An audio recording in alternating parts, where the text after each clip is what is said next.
Perkenalkan, nama saya Filnatis Kaadani. Di sini saya akan memperkenalkan tentang pengantar BK. Kenapa saya akan memperkenalkan tentang pengantar BK? Karena di luar sana banyak yang mendeskripsikan atau menjudge bahwa BK itu hanya menangani dan mengatasi anak atau murid yang bermasalah saja.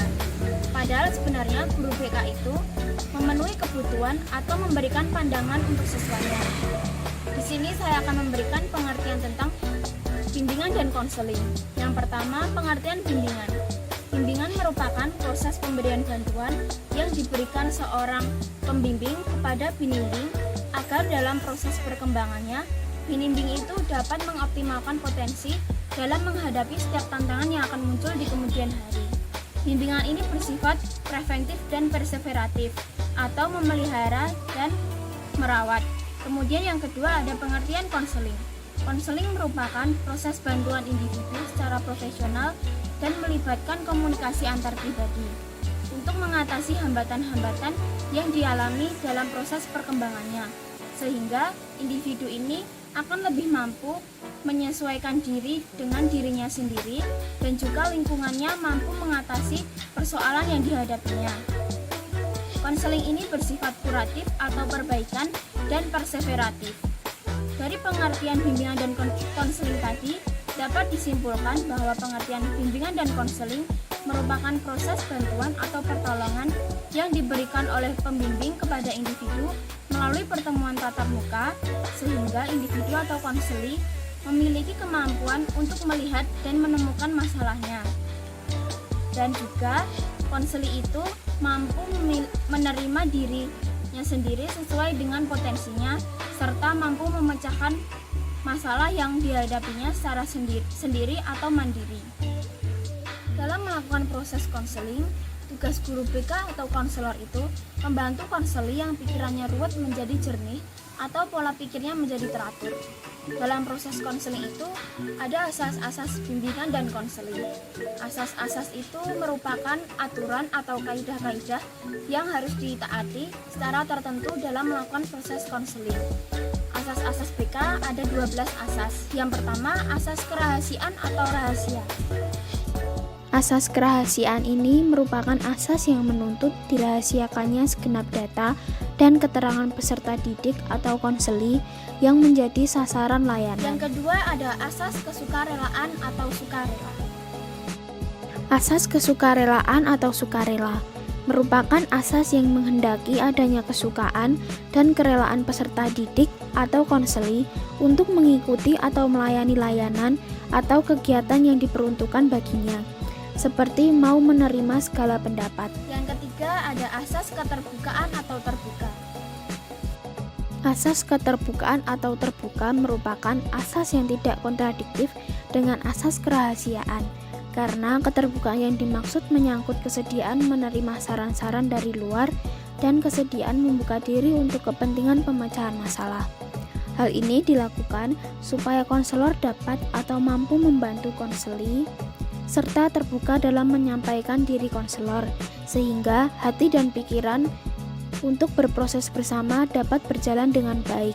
Contohnya seperti memahami keadaan konseli dan terus memancing agar konseli mau bercerita. Yang keempat ada asas kegiatan.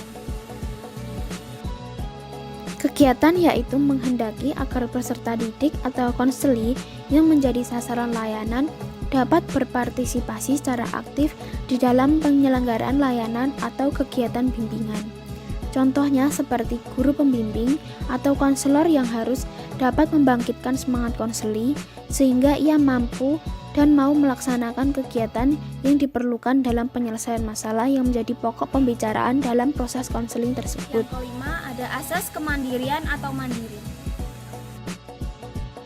Peserta didik atau konseli sebagai sasaran layanan BK diharapkan menjadi individu-individu yang mandiri dengan ciri-ciri mengenal dan menerima diri sendiri serta lingkungannya, dan mampu mengambil keputusan, mengarahkan, serta mewujudkan diri sendiri. Pelayanan guru BK harus memandirikan peserta didik atau konseli agar tidak tergantung pada orang lain. Asas yang keenam ada asas kekinian. Asas kekinian merupakan asas yang menghendaki agar objeknya saran layanan BK, yakni permasalahan yang dihadapi peserta didik atau konseli dalam kondisi yang sekarang, seperti menanggulangi masalah konseli saat ini dan yang sedang dirasakan. Yang ketujuh, ada asas kedinamisan atau dinamis. Asas kedinamisan atau dinamis merupakan asas yang menghendaki agar isi pelayanan terhadap konseli yang sama kehendaknya selalu bergerak dengan maju, tidak monoton, dan terus berkembang serta berkelanjutan sesuai dengan kebutuhan dan tahap perkembangannya dari waktu ke waktu. Seperti menghendaki terjadinya perubahan tingkah laku ke arah yang lebih baik. Yang kedelapan, ada asas keterpaduan atau terpadu. Asas keterpaduan atau terpadu merupakan asas yang menghendaki agar berbagai layanan dan kegiatan BK yang dilakukan oleh guru BK saling menunjang, harmonis, dan keterpaduan. Yang kesembilan, ada asas kenormatifan. Asas kenormatifan merupakan asas yang menghendaki agar segenap layanan dan kegiatan BK didasarkan pada norma-norma, baik norma agama, hukum, peraturan, adat istiadat, ilmu pengetahuan, dan kebiasaan-kebiasaan yang berlaku.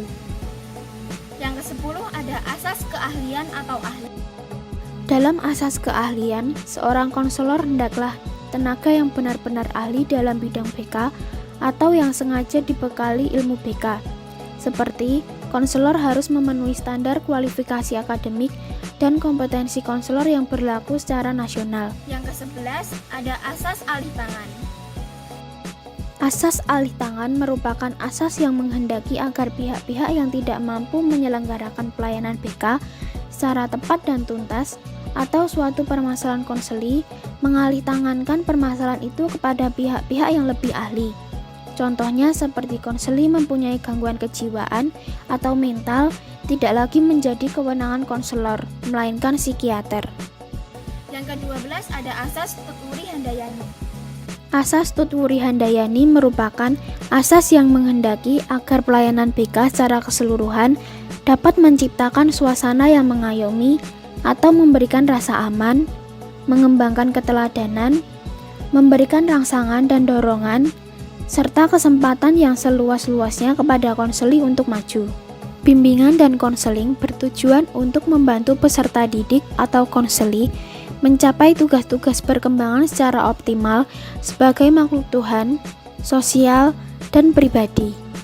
Secara khusus, bimbingan dan konseling bertujuan untuk membantu peserta didik atau konseli agar dapat mencapai tujuan-tujuan perkembangannya yang meliputi aspek pribadi, sosial, belajar atau akademik, dan karir. Dari tujuan bimbingan dan konseling, dapat disimpulkan bahwa bimbingan dan konseling membantu peserta didik untuk mengenal dan memahami potensi dan tugas-tugas perkembangannya, serta peluang yang ada di lingkungannya. Dengan begitu, peserta didik dapat mengenal dan menentukan tujuan serta rencana hidupnya untuk mencapai tujuan tersebut.